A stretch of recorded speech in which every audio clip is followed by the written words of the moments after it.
વિદ્યાર્થી મિત્રો, chapter number 4 પ્રાણી સૃષ્ટિમાં આપણે હવે આગળ સમુદાયની વાત કરવાની છે. તો આપણે છેલ્લે કોષ્ઠાંતરી સમુદાય સુધીની વાત કરી ગયા હતા, સછિદ્ર અને કોષ્ઠાંતરીની વાત કરી ગયા હતા. હવે આપણે સમુદાય પૃથુકૃમિ, નુપુરક, સંધિપાદ, સૂત્રકૃમિ, શૂળત્વચી, મૃદુકાય, સામી મેરુદંડી અને મેરુદંડી આ બધાના જે લક્ષણો છે એની કમ્પેરિઝન અથવા તો તુલનાત્મક રીતે આપણે રજૂઆત કરીશું.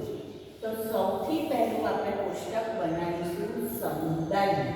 કયું કોષ્ટકમાં પહેલો ખાનું કયું આવશે? સમુદાય. તો સમુદાયમાં આપણે પહેલો સમુદાય આવશે આપણો પૃથુકૃમિ. કયો? પૃથુકૃમિ. ત્યાર પછી બીજું ખાનું લઈશું આપણે એનું ઉદાહરણ. એમાં કયા કયા ઉદાહરણનો સમાવેશ થાય? આયોજનનું સ્તર. આયોજનનું સ્તર એટલે કે અંગ સ્તરીય છે કે અંગતંત્ર સ્તરીય છે એની વાત કરીશું. પેશી સ્તરીય સુધીની વાત પૂરી થઈ ગઈ. હવે કયું આવશે? અંગ સ્તરીય અથવા અંગતંત્ર સ્તરીય આવશે. ત્યાર પછી આવશે એની સમમિતિ. કયો મુદ્દો આવશે? સમમિતિ. જેમ કે દ્વિપાર્શ્વ છે કે અરીય છે એ પ્રકારની સમમિતિ. દેહ કોષ્ઠ, ગેરહાજર, હાજર એની વાત આવશે. એટલે દેહ કોષ્ઠ. ખંડન, દેહ કોષ્ઠ પછી ખંડન, ખંડન પછી પાચન તંત્ર. ખંડન પછી શું લઈશું? પાચન તંત્ર. ત્યાર પછી શ્વસન તંત્ર. હવે બધા જુદા જુદા તંત્ર લઈએ. પાચન તંત્ર, શ્વસન તંત્ર, ઉત્સર્જન તંત્ર. ત્રીજું કયું તંત્ર? ઉત્સર્જન તંત્ર. પરિવહન તંત્ર. બંધ છે કે ખુલ્લા પ્રકારનું છે એટલે પરિવહન તંત્ર. પાચન તંત્ર, શ્વસન તંત્ર, ઉત્સર્જન તંત્ર, પરિવહન તંત્ર. અને છેલ્લે આપણે લઈશું એના વિશિષ્ટ લક્ષણો. એના વિશિષ્ટ લક્ષણો.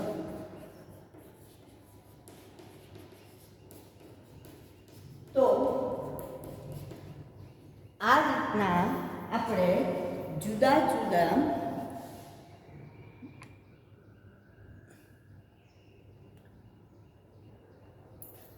જેમ જેમ આગળ જતું જશે હું તમને બતાવી દઈશ. ફેરવતા જઈશું આપણે કેમેરો. બરાબર? તો પહેલી વાત કરીએ આપણે પૃથુકૃમિ. તેમાં ઉદાહરણમાં આવશે પટ્ટીકૃમિ અને યકૃતકૃમિ. ઉદાહરણમાં કયું આવશે? પટ્ટીકૃમિ. તો પૃથુકૃમિમાં જો આપણે ઉદાહરણ લઈએ તો પટ્ટીકૃમિ અને યકૃતકૃમિ. જે કૃમિ હોય છે કે જે આપણા પેટની અંદર આંતરડામાં રહેતા હોય છે એવા યકૃતકૃમિ જે તમે અહીંયા જોઈ શકશો. આ જે છે એ યકૃતકૃમિ છે. તો એકદમ ચપટા તમને જોવા મળશે. ખ્યાલ આવે છે આ યકૃતકૃમિ? બરાબર? સારું. તો યકૃતકૃમિમાં હવે એને આપણે જો આયોજનની વાત કરીએ તો આયોજન કયા પ્રકારનું આવશે? અંગ પ્રકારનું અંગ સ્તરીય આયોજન આપણે એને કહીશું. કયા પ્રકારનું કહીશું? અંગ સ્તરીય આયોજન. કેવું આયોજન? અંગ સ્તરીય આયોજન. પછી એની સમમિતિ. તો સમમિતિમાં આપણને દ્વિપાર્શ્વ પ્રકારની સમમિતિ મળશે. તો દ્વિપાર્શ્વનો મતલબ શું કે જ્યારે એના બે ભાગ કરવામાં આવે તો જમણો અને ડાબો એવો બે ભાગ જો મળે તો એને શું કહેવામાં આવે છે? દ્વિપાર્શ્વ. પાર્શ્વ એટલે બે બાજુ, ડાબી બાજુ, જમણી બાજુ એવા બે ભાગ મળે છે, માટે એને દ્વિપાર્શ્વ કહેવાય. હવે દેહ કોષ્ઠની વાત કરીએ તો અદેહ કોષ્ઠી. કેવું? અદેહ કોષ્ઠી તરીકે ઓળખાય. ખંડન તો કોઈ ખંડન એના શરીર ઉપર તમને દેખાતું તો ના, એટલે ખંડનમાં આવશે ગેરહાજર. ખંડનમાં શું આવશે? ગેરહાજર. પાચન તંત્રની વાત કરીએ તો આપણને અપૂર્ણ પ્રકારનું પાચન તંત્ર જોવા મળશે. કેવું? અપૂર્ણ. હવે અપૂર્ણ સંપૂર્ણ એની વાત હું આગળ કરી ગઈ હતી, માટે અહીંયા ખાલી આપણે એને અપૂર્ણ કેવું એ જ આપણે લખીએ છીએ. શ્વસન તંત્રની જો વાત કરીએ આપણે તો શ્વસન તંત્રમાં અહીંયા આપણે એને ગેરહાજર બતાવીશું. શ્વસન તંત્ર ગેરહાજર, પરિવહન તંત્ર પણ ગેરહાજર. હવે ઉત્સર્જન તંત્ર જોઈએ તો કે જ્યોતકોષ ધરાવે છે, જેના દ્વારા ઉત્સર્જન કરશે. તો જ્યોત એટલે કેવા? તો જ્યોતકોષ એટલે એનો આકાર ફ્લેમ જેવો આવો હોય, માટે એને શેના તરીકે ઓળખીશું? જ્યોતકોષ તરીકે ઓળખીશું. વિશિષ્ટ લક્ષણની જો વાત કરીએ તો શરીર જે છે એ ચપટું. શરીર કેવું કહે છે? ચપટું. મેં તમને જ્યારે એની બતાવ્યું એ પ્રાણી તો કેવું શરીર હતું? ચપટું શરીર, એકદમ ચપટું હોય, બરાબર. એનાથી આગળ શરીર ઉપર અંકુશો અને ચૂસકો ધરાવે. અંકુશો અને શું ધરાવે છે? ચૂસકો ધરાવે છે. તો શેના માટેના અંકુશ કે ચૂસકની જરૂર પડે? તો આ ટોટલી પરોપજીવી છે. બીજા પ્રાણીઓની શરીરમાં રહીને એમાંથી એ પોષણ મેળવવાનું કામ કરશે. તો એને જ્યારે અન્ય પ્રાણીના શરીરમાં રહેવાનું હોય તો એના સાથે એને ચોંટી રહેવું પડે, જોડાઈ રહેવું પડે. અને એ જોડાવા માટે એને કોની જરૂર પડે છે? અંકુશ અથવા તો ચૂસકોની જરૂર પડે છે. ત્યાર પછી બીજો સમુદાય હવે આપણે જોઈશું સૂત્રકૃમિ. કયો સમુદાય આવશે? સૂત્રકૃમિ. તો સૂત્રકૃમિ જે છે એને ગોળ કૃમિ તરીકે પણ ઓળખી શકાય. અન્ય ગોળ કૃમિ છે કારણ કે એનો આકાર ગોળાકાર હોય છે, માટે એને શેના તરીકે ઓળખીશું? ગોળ કૃમિ તરીકે પણ ઓળખી શકાય. હવે જો એમાં ઉદાહરણ લેવું હોય તો કરમિયાનું ઉદાહરણ લેવામાં આવે છે. કરમિયા પડ્યા હોય એવું સાંભળ્યું છે તમે. અને બીજું છે વાઉચેરિયા નામના કૃમિ. તો આ વાઉચેરિયા જે કૃમિ છે, વાઉચેરિયા પણ કહેવાય એને. આ જે કૃમિ છે એ અથવા ફિલારિયા તરીકે પણ એને ઓળખાય છે. ફિલારિયા જે હાથી પગો કરવા માટે જવાબદાર છે. કયા રોગ માટે જવાબદાર છે? હાથી પગો. હાથી પગો રોગ તમે સાંભળ્યો હશે. જે માણસના રોગ થાય, આ વાઉચેરિયા કૃમિ એના શરીરમાં ઘૂસી જાય, એનો પગ એકદમ હાથી જેવો મોટો થઈ જાય, એને હાથી પગો તરીકે ઓળખવામાં આવે. અને એને એકવાર હાથી પગો થાય પછી એ બચી શકે નહીં, બરાબર. એમાંથી પછી ક્યોર થવાતું નથી. તો કરમિયું અથવા અને બીજું ઉદાહરણ કયું છે? વાઉચેરિયા. હવે જે એનું આયોજન છે તો કે અંગતંત્ર સ્તરીય આયોજન. કેવું આયોજન છે? અંગતંત્ર સ્તરીય આયોજન. દ્વિપાર્શ્વ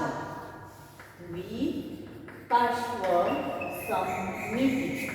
કૂટ દેહ કોષ્ઠી. કેવા?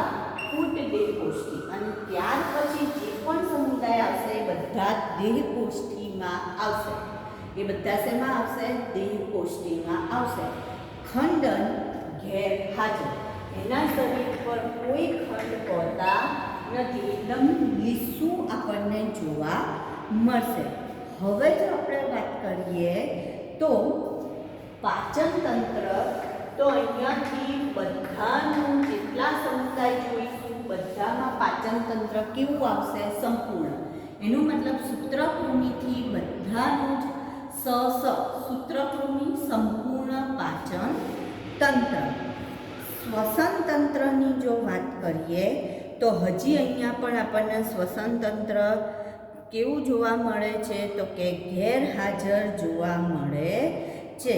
શ્વસન તંત્ર કેવું જોવા મળે છે? ગેરહાજર. બરાબર. સારું. ઘણીવાર એનું શું કહે છે, જે કૃમિ છે એ એનું આકાર જે છે એ આપણે એટલે શ્વસન તંત્રમાં શું લખીશું? ગેરહાજર. શ્વસન તંત્ર ગેરહાજર. પરિવહન તંત્ર પણ એનો કેવો આવશે? તો ગેરહાજર.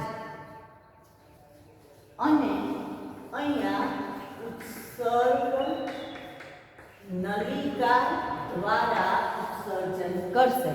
ઉત્સર્જન શેના દ્વારા કરશે? તો કે ઉત્સર્ગ નલિકા દ્વારા અને ઉત્સર્ગ છિદ્ર. ઉત્સર્ગ નલિકા અને ઉત્સર્ગ છિદ્ર દ્વારા ઉત્સર્જન કરશે.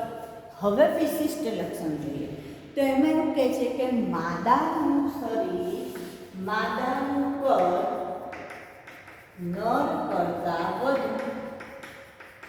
એનો મતલબ આની અંદર તમને નર અને માદા એ બે અલગ જોવા મળશે સૂત્રકૃમિમાં.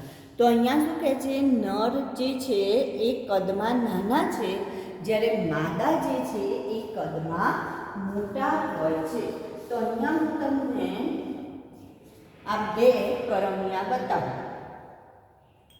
તો આ જે કરમિયું છે એ તમે જોશો તો એ ગોઠવાયેલું છે. એમાં અહીંયા તમે જો આખું વળેલું દેખાશે તમને. જ્યારે આ કરમિયું તમે જોશો તો તમને સીધું દેખાશે. તો એનો મતલબ આ બેમાં નર કોણ ને માદા કોણ? તો તમે તરત કહેશો કે આ બાજુનું નર છે અને આ માદા. આપણે એમાં નામ નિર્દેશનની જરૂર પણ નથી પડતી. એના શરીરને તમે બરાબર ધ્યાનથી જોશો તો તમને ખ્યાલ આવશે કે લીસું શરીર છે, એના ઉપર કોઈ ખંડ પડેલા નથી. જુઓ તમે, શરીર કેવું છે? તો એકદમ લીસું, કોઈ પણ ખંડ પડેલા નથી. તો એનો મતલબ નર અને માદા આપણે ખાલી જોઈને પણ કહી શકીએ કે નરનું કદ કેવું હોય છે? તો કે નાનું, જ્યારે માદાનું કદ મોટું હોય છે. આપણા કરતાં ઊંધું થઈ ગયું એમનામાં. બરાબર. સારું. પછી એનાથી હવે આગળ નવ સમુદાય, નુપૂરક સમુદાય. કયો સમુદાય આવશે? ત્રીજો સમુદાય નુપૂરક સમુદાય.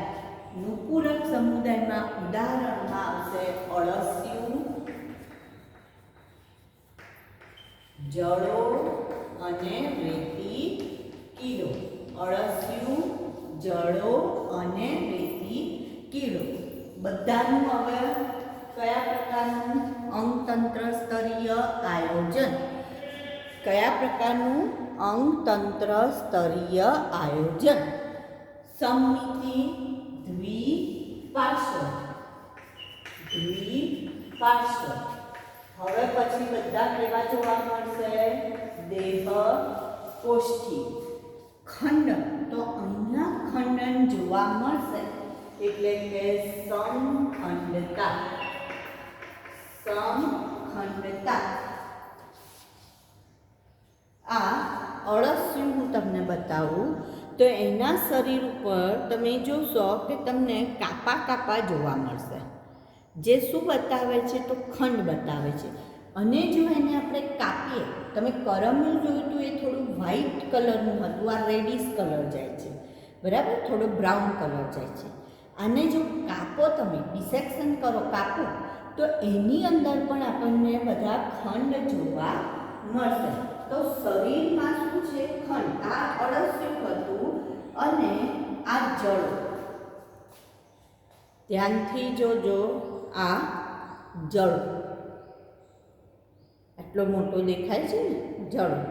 અહીંયા ઉપર એક લોહી ચૂસવાનું કામ માટેના ચૂસક છે એની જોડે, જે ચૂસી લેતા હોય. અને અન્નમાર્ગ કેવો કીધેલો છે આપણે, સંપૂર્ણ પાચન તંત્ર કીધેલું છે. એટલે ઉપર મુખ દ્વાર, નીચે મળદ્વાર, બંને માટેના માર્ગ અલગ અલગ, માટે એને શું કહેવાય?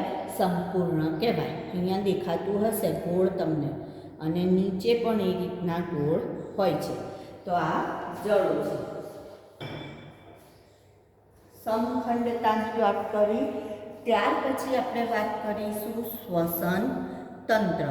તો બંધ પ્રકારનું શ્વસન તંત્ર ગેરહાજર, અને જો પરિવહન તંત્ર જોઈએ તો બંધ પ્રકારનું શ્વસન તંત્ર. પછી પણ અહીંયા પણ કેવું આવશે?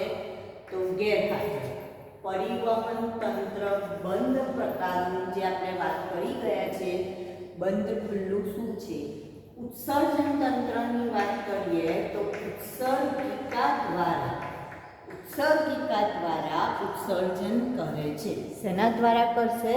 ઉત્સર્ગિકા દ્વારા ઉત્સર્જન કરે છે. ઉત્સર્ગિકા દ્વારા ઉત્સર્જન. તો આ ઉત્સર્ગિકા શું છે? તો કે વિશિષ્ટ પ્રકારની નલિકામય રચના, જે ત્રણ પ્રકારની ઉત્સર્ગિકા હોય. કંઠનાલીય ઉત્સર્ગિકા, ત્વચીય ઉત્સર્ગિકા અને વિટપીય ઉત્સર્ગિકા, જેના દ્વારા એ ઉત્સર્જનની પ્રક્રિયા કરશે. પરિવહન તંત્રમાં આપણે શું કહ્યું? બંધ પ્રકારનું. હવે એની જો વિશેષતા જોઈએ તો પહેલું આપણે કહ્યું કે એના શરીર પર એ વલય આકારના હોય છે, અને આયામ અને વર્તુળી સ્નાયુ ધરાવે છે. કેવા સ્નાયુ ધરાવશે? આયામ અને વર્તુળી, બંને પ્રકારના સ્નાયુઓ ધરાવે છે. હવે આ સ્નાયુઓની મદદ શું થાય? તો કે એને પ્રચલન કરવા માટે, ચાલવા માટે મદદરૂપ થાય છે. તો રેતી કીડો જે છે એમાં અભિચરણ પાદ પ્રચલન માટે હોય છે. રેતી કીડો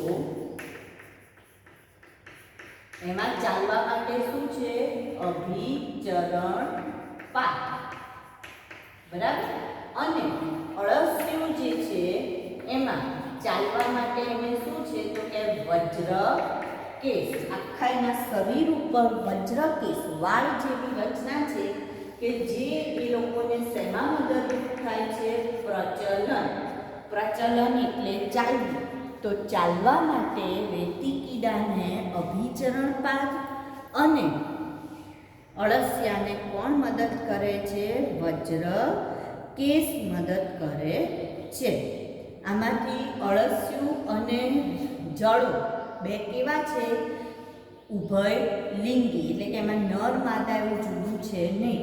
જ્યારે રેતી કીડો એ એક લિંગી છે, જેમાં નર અને માદા અલગ અલગ હોય છે. એનું જો ચેતાતંત્રની વાત કરીએ તો એક જોડ ચેતાતંત્રનું બનેલું ચેતાતંત્ર, એક જોડ ચેતાતંત્રનું બનેલું ચેતાતંત્ર પણ ધરાવે છે. નુપુરક સમુદાયથી ચેતાતંત્રની પણ શરૂઆત થશે, બરાબર. ત્યાર પછી આવશે સંધિપાદ સમુદાય. સંધિપાદ સમુદાય જે છે એ સૌથી સંખ્યાની દ્રષ્ટિએ જોઈએ તો સૌથી મોટામાં મોટો સમુદાય છે. સંખ્યાની દ્રષ્ટિએ જોઈએ તો સૌથી મોટામાં મોટો, સંખ્યાની દ્રષ્ટિએ સૌથી મોટો સમુદાય કયો? સંધિપાદ. એટલે એમાં વધારે સંખ્યામાં પ્રાણીઓ જોવા મળશે. હવે એના જે ઉદાહરણ છે એની વાત આપણે પછી કરીએ છીએ. આયોજનનું સ્તર એ અંગતંત્ર, સમમિતિ તો દ્વિપાર્શ્વ. એમાં પણ સમમિતિ કઈ આવશે? દ્વિપાર્શ્વ. દેહ કોષ્ઠી, દ્વિપાર્શ્વ દેહ કોષ્ઠી. હવે જો ખંડની વાત કરીએ તો કેટલાકમાં હાજર હોય છે. ધારો કે વંદો હોય તો વંદાના શરીરમાં ખંડ અંદર તરફ છે પણ બહાર તરફ નથી. એટલે ખંડની વાત કરીએ તો કેટલાકમાં હાજર, કેટલાકમાં ગેરહાજર. પાચન તંત્ર તો સંપૂર્ણ જ જોવા મળશે. હવે અહીંયા જોઈએ તો પરિવહન તંત્ર કેવા પ્રકારનું જોવા મળશે? તો કે ખુલ્લા પ્રકારનું પરિવહન તંત્ર જોવા મળશે. કેવા પ્રકારનું? ખુલ્લા.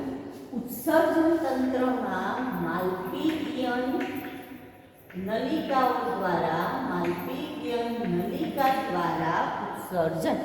શેના દ્વારા ઉત્સર્જન કરશે? માલ્પીયન નલિકા. એટલે મનુષ્યમાં વંદામાં આપણે માલ્પીયન નલિકાની વાત આવે છે, જે આગળ આપણે આવશે પ્રાણી તંત્ર વિશે ભણવાનું ત્યારે વાત કરીશું. માલ્પીયન નલિકા એના દ્વારા ઉત્સર્જન કરે છે. હવે જો શ્વસન તંત્રની વાત કરીએ તો અહીંયા શ્વસન તંત્ર હાજર છે, જેમાં ફેફસા દ્વારા, ઝાલર દ્વારા અને ફેફસા પોથી દ્વારા. કેટલાક પ્રાણી એવા છે જે શેના દ્વારા કરે છે? ઝાલર. કેટલાક ફેફસા દ્વારા અને કેટલાક ફેફસા પોથી. ફેફસા પોથી અને ફેફસામાં શું તફાવત? તો કે ફેફસા જે છે એ પૂર્ણ વિકસિત અંગ છે, જ્યારે ફેફસા પોથી એ પૂર્ણ વિકસિત અંગ નથી. તો ઝાલર, ફેફસા અને ફેફસા પોથી દ્વારા એ શ્વસનની પ્રક્રિયા કરશે. હવે કેટલીક વિશિષ્ટતાઓની વાત કરીએ તો એમનું જે બાહ્ય કંકાલ છે અથવા તો ક્યુટિકલનું બનેલું બાહ્ય કંકાલ, એમનું જે બાહ્ય કંકાલ બહારનું, જે તમે વંદો જોયો હશે તો વંદાનું બહારનું શરીર જે છે પેલું પાકો ને એવું બ્રાઉન કલરનું જોવો છો ને, એ શેનું બનેલું હોય? ક્યુટિકલનું. તો ક્યુટિકલનું બાહ્ય કંકાલ શરીરને 3 ભાગમાં વહેંચાય. શરીરને કયા 3 ભાગમાં વહેંચાય? તો કે શીર્ષ, ઉરસ અને ઉદર. આવા 3 ભાગમાં વહેંચવામાં આવે છે. શીર્ષ, ઉરસ અને ઉદર. અને એમના જે ઉપાંગો છે, પગ છે, એ સાંધાવાળા હોય છે, માટે એને શું કહેવામાં આવે છે? સંધિપાદ. ઉપાંગો જે એ છે એ સાંધાવાળા હોવાથી એને શું કહેવામાં આવે છે? સંધિપાદ. હવે એના જો ઉદાહરણની વાત કરીએ આપણે તો ઉદાહરણમાં સૌથી પહેલું ઉદાહરણ છે એનું રેશમના કીડાનું ઉદાહરણ. રેશમના કીડા. જો ઉદાહરણ છે, મેં તમને એમ કહું ઉદાહરણ પછી વાત કરું છું. કેમ? તો જુદી જુદી રીતના આપેલા છે.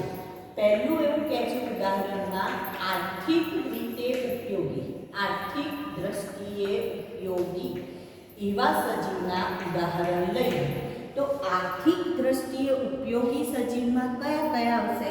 તો પહેલું આવશે રેશમના કીડા. કયા આવશે? રેશમના કીડા, જે આર્થિક રીતે ઉપયોગી હોય. મધમાખી અને લાખ આપતા કીટક. મધમાખી અને લાખ આપતા કીટક. બરાબર. તો આ જે છે એ આર્થિક દ્રષ્ટિએ ઉપયોગી છે. પછી ત્યાર પછી વાહકો તરીકે બીજું આવશે. વાહકો તરીકે જે આવતા હોય એવા સંધિપાદમાં, એટલે જો આપણે શું કીધું સંખ્યાની દ્રષ્ટિએ સૌથી મોટો કેમ કીધો? કારણ કે આવા જુદા જુદા પ્રકારના ઉદાહરણ એની અંદર જોવા મળે. તો વાહકનો મતલબ, ધારો કે મેલેરિયા રોગ કરવા માટે કયો મચ્છર જવાબદાર છે? તો તમે કહેશો એનોફિલિસ માદા મચ્છર. તો આ જે એનોફિલિસ છે એ, પછી ક્યુલેક્સ અને એડિસ. ક્યુલેક્સ જે છે જેની અંદર આ ફિલારિયા કૃમિ અને એડિસ જે ડેન્ગ્યુ માટેનું મચ્છર જવાબદાર છે. તો એડિસ, ક્યુલેક્સ અને આપણે મેલેરિયા માટે જવાબદાર કયો છે? એનોફિલિસ, તો એ વાહક તરીકે.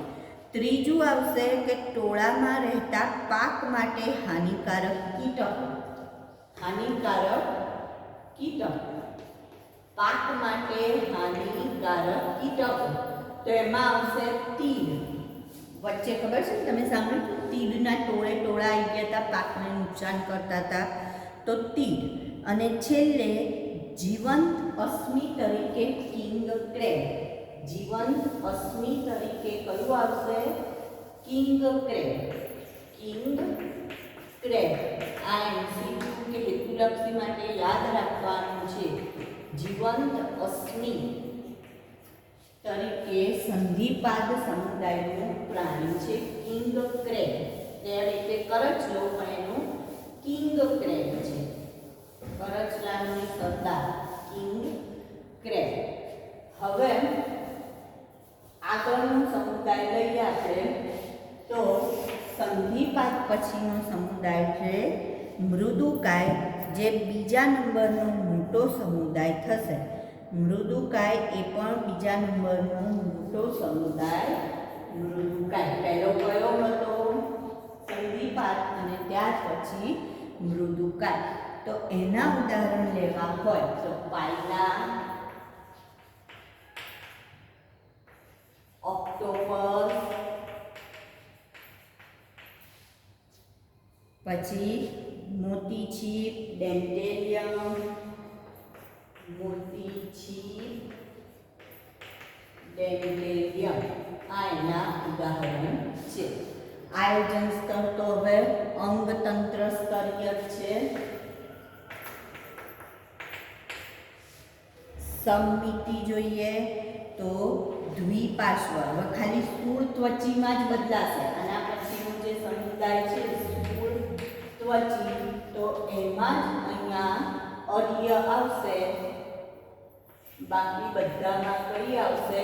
દ્વિપાર્શ્વ જ આવશે. સામી, મેરુદંડી અને મેરુદંડી. અંગતંત્ર સ્તરીય, બરાબર. સારું. દેહકોષ્ઠની વાત કરીએ તો દેહ કોષ્ઠી. ખંડનની વાત કરીએ તો ખંડન હવે કોઈનામાં જોવા મળશે નહીં. સીધું શેમાં જોવા મળશે?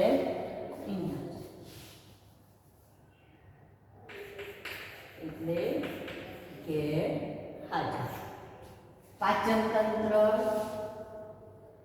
સંપૂર્ણ પ્રકારનું જ પાચન તંત્ર જોવા મળશે બધામાં, મૃદુકાય બધામાં, બરાબર. પરિવહન તંત્ર હાજર, હાજર, હાજર, હાજર.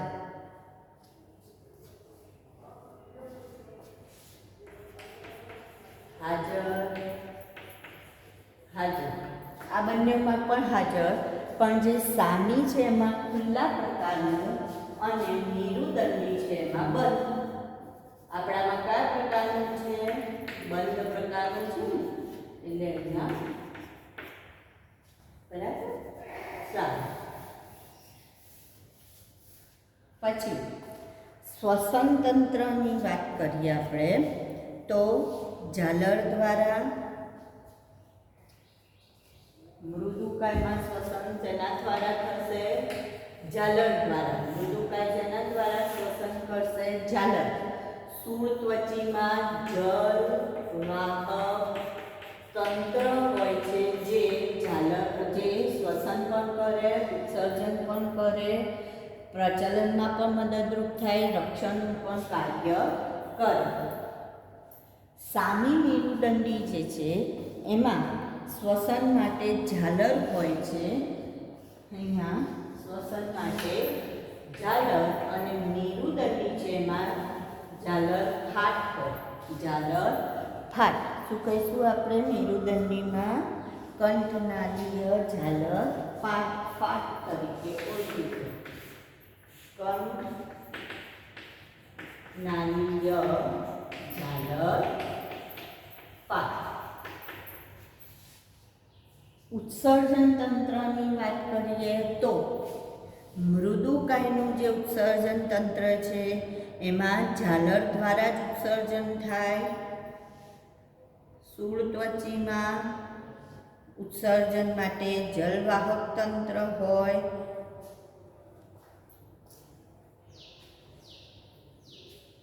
મૃદુકાયમાં ઉત્સર્જન શેના દ્વારા થાય છે? ઝાલર દ્વારા જ ઉત્સર્જન થાય છે.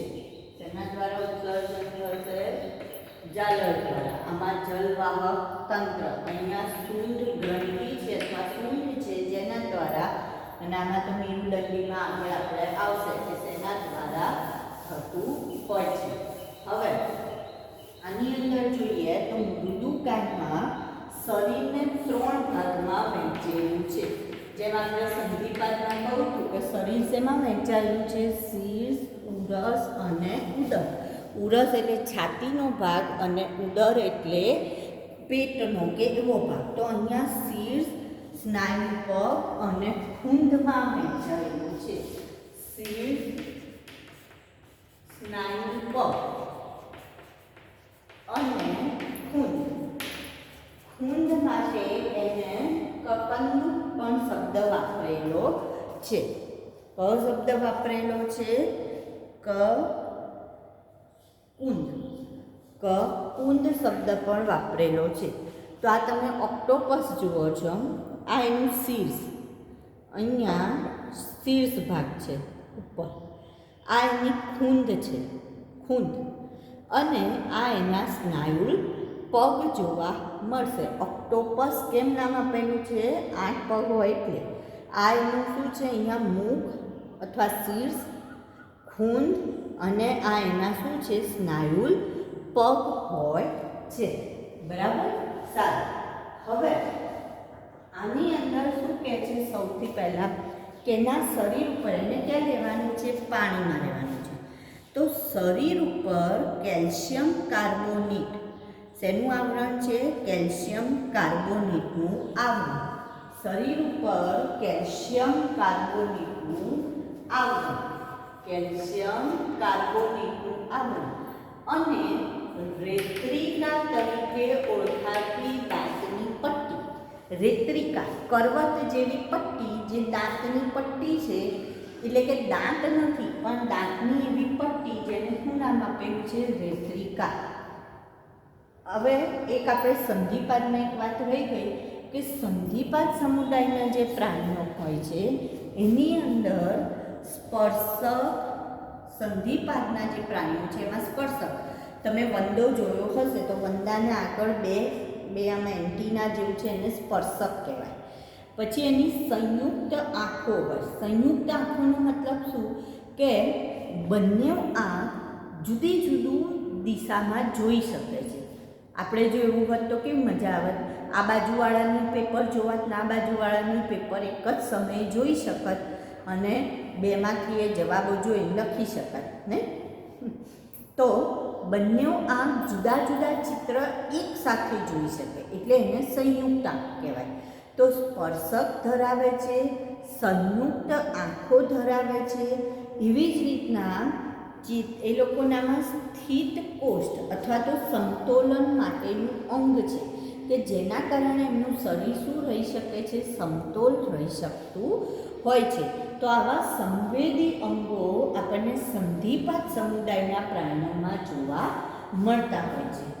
અહીંયા આપણે રેત્રિકાની વાત કરી.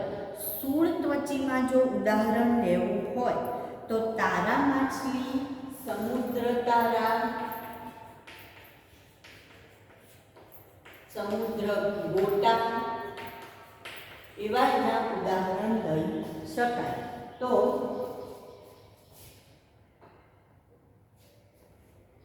આ જે છે એ તારા માછલી, સ્ટાર ફિશ.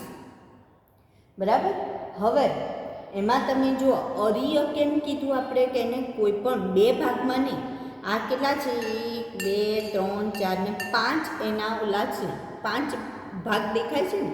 તો એને જ્યારે કાપવામાં આવે તો 5 ભાગ પડે છે. એટલે દ્વિપાર્શ્વ ને ડાબો જમણો એવો 2 ભાગ નથી પડતા, માટે પણ નિયમિત ભાગ પડે છે. મધ્ય અક્ષેથી ક્યાંયથી પણ કાપીશું તો બે સરખા ભાગ પડશે, માટે એને કેવી કીધેલી છે? અરિય કીધેલી છે. ગમે ત્યાંથી, પેલામાં તો વચ્ચેથી જ કાપવી પડે, દ્વિપાર્શ્વમાં વચ્ચેથી. આમાં તો તમે એને અહીંથી કાપો, આમથી કાપો, અથવા આમથી આમથી ગમે ત્યાંથી કાપો તો આપણને અરિય જોવા મળશે. તો અરિય અથવા તો અરિય જોવા મળશે. તો આ સ્ટારફિશ છે. જ્યારે આ સાગર ગોટા, કયું છે? સાગર ગોટા. ગોટા જેવું હોય એટલે એને સાગર ગોટા. તમે જો આગળ એના તમને પગ જેવું દેખવા મળશે, ધ્યાનથી જોજો તો ખ્યાલ આવશે. બરાબર? સારું. તો આ જે છે એ એટલે એમાં આપણે અહીંયા દ્વિપાર્શ્વ લખીએ, અરિય એની લખેલું છે. હવે એના જે વિશિષ્ટ લક્ષણોની જો વાત કરીએ તો એમાં કેલ્શિયમ કાર્બોનેટનું અંતઃકંકાલ હોય. શેનું અંતઃકંકાલ હોય? કેલ્શિયમ કાર્બોનેટનું. અહીંયા બાહ્ય કંકાલ હતું, અહીંયા અંતઃકંકાલ, એટલે એના શરીરની અંદર, અને જેના કારણે એ લોકો સુરક્ષિત રહી શકતા હોય છે, એમને તકલીફ થતી નથી. બીજું શું કહે છે કે આ જે શૂળ ત્વચી નામ કેમ આપેલું છે? કારણ કે એમના શરીર ઉપર કાંટા જેવી રચના છે, શૂળ જેવી રચના, માટે એને શૂળ ત્વચી તરીકે ઓળખી શકાય. કાંટા જેવી રચના છે એટલે. અને ત્રીજું કહે છે કે જલવાહક તંત્ર છે જે ઘણા બધા કાર્ય એક સાથે કરે છે. જલવાહક તંત્ર એ એક સાથે ઘણા બધા કાર્ય કરે છે. જેમ કે જો આપણે વાત કરીએ તો પ્રચલન, ખોરાક પકડવો અને રક્ષણ કરવું, અને શ્વસન, આ બધામાં મદદ કોણ કરે છે? તો કે જલવાહક તંત્ર કરે છે. ઉત્સર્જનમાં પણ એને મદદ કરે છે. બરાબર? ત્યાર પછી આવશે કયો સમુદાય આવશે? સામી મેરુદંડી. મેરુદંડી નહીં, એનાથી આગળનું મેરુદંડી કરતાં અવિકસિત સામી મેરુદંડી, જેમાં ઉદાહરણ છે બાલાનો ગ્લોસસ. હવે જે બાલાનો ગ્લોસસ છે એ પોતાનું શરીર 3 ભાગમાં વહેંચાયેલું હોય છે. કયા 3 ભાગમાં? તો કે શીર્ષ હોય, પછી ગ્રીવા અને પૂંછડી, અથવા તો એને સૂંઢ તરીકે પણ આપણે ઓળખી શકીએ. શેના તરીકે ઓળખી શકીએ? સૂંઢ તરીકે. તો સૂંઢ, ગ્રીવા અને ધડ, એવું 3 ભાગમાં એનું શરીર વહેંચાયેલું છે. શરીર કેટલા ભાગમાં વહેંચાયેલું છે? 3 ભાગમાં. શીર્ષ, ગ્રીવા અને ધડ, અને સૂંઢ તરીકે પણ ઓળખવામાં આવે છે. સૂંઢ એટલે સૂંઢ ગ્રંથિ ધરાવે છે કે જેની મદદથી એ ઉત્સર્જનની પ્રક્રિયા પણ કરે છે. શેની પ્રક્રિયા કરશે? ઉત્સર્જનની પ્રક્રિયા પણ કરે છે. તો આવી રીતના આ જે બાલાનો ગ્લોસસ છે એમાં પણ આપણને દ્વિપાર્શ્વ સમમિતિ, દેહકોષ્ઠી, ખંડક ગેરહાજર, ઝાલર ધરાવે, સૂંઢ ગ્રંથિ છે. બરાબર? શરીર કેટલા ભાગમાં વહેંચાયેલું છે? 3 ભાગમાં. સૂંઢ, ગ્રીવા અને ધડ પ્રદેશ. કૃમિ જેવા કેવા હોય? ચપટા હોય. કૃમિ જેવા ચપટા હોય. મેરુદંડીની વાત કરીએ તો મેરુદંડી એમાં જો પૃષ્ઠ પોલું ચેતારજ્જુ હોય અને ઝાલર ફાટ, ઉપાંગો કે મીન પક્ષો ધરાવતા હોય, જેની આગળ વધારે વિશેષતાની વાત આપણે આગળ આખો મેરુદંડી સમુદાયને ફરી પાછું વિભાજિત કરી એના વર્ગ અને એના વિભાગોની વાત આપણે કરવાની છે. તો અહીંયા આપણે આ જુદા જુદા સમુદાયની વાત કરી. જે આપણે મૃદુકાયની વાત કરીએ છીએ એમાં જે છીપની વાત કરે છે, તો એમાં જે શંખ કે એ હોય છે, છીપની અંદર તમે જોશો આ છીપ છે, જો એને તોડીને એની અંદર આ જીવ છે, તો આમાં મોતી બનતા હોય છે. તમને જો ખ્યાલ હોય તો આ છીપમાંથી મોતી બનાવવામાં આવે છે. અને જે અસલી મોતી હોય, તમે જુઓ અહીંયા તમને જીવ દેખાશે, અંદર એ પ્રાણી દેખાશે, ખ્યાલ આવે છે અંદર પ્રાણી, બરાબર.